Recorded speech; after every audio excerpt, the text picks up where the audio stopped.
But we do have breaking terror news out of Australia where police have thwarted a plot. Officials are saying the plan was to bring down an airplane. ABC's Gloria Riviera is in Washington with the latest. Good morning, Gloria.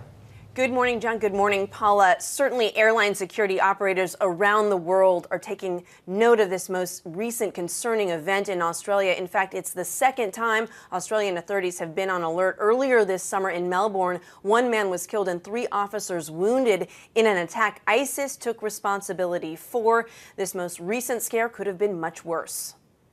There has been a major joint counter-terrorism operation to disrupt a terrorist plot to bring down an airplane. An Australian terrorist attack thwarted overnight, raising concerns worldwide about airline security. We do believe it is Islamic-inspired terrorism. 4 suburbs across capital city Sydney raided Saturday evening by heavily armed police. 4 men are now under arrest. Australian police officials believe the foiled plot involved an improvised device. The first thing that the Australian security forces are concerned about is, did we get everybody?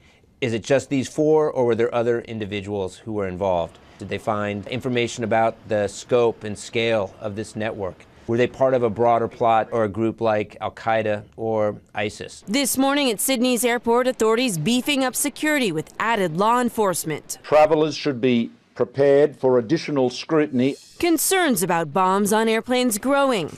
A laptop bomb blamed for an explosion on a Somali flight in 2016. The TSA announcing just this week new screening procedures for carry-on electronics larger than a cell phone across 10 airports in the U.S. This following an electronics ban earlier this year on some international flights coming into the U.S. The investigation in Australia far from over. They're also going to be working with countries like the United States, and you can bet that tonight intelligence officials through tomorrow and through the following couple days are going to be looking through databases and sharing information. To identify terrorists and other national security threats before they board airplanes bound for the U.S., the Department of Homeland Security is working on expanding its pre-clearance program. That's when they interview passengers at international airports before they board. It's in place at least 15 airports around the world, but they'd like to see it at many more. John, Paula. Thank you, Gloria.